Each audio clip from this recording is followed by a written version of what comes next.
Sam večkrat staršem, ki izgubijo otroka in ne morejo odžalovati, svetujem, da če imajo možnost, naj gredo v zavetišče in posvojijo mucka ali pa kužka. In vedno je to rešitelj.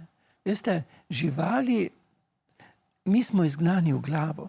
Živali imajo pa to celostno inteligenco, so v sozvočju z odnosnostjo in one znajo vzpostaviti odnos, one znajo potolažiti. In sam se tudi od živali učim teh pristopov, ki niso toliko v besedah, tudi če je potrebno. Predvsem v bližini.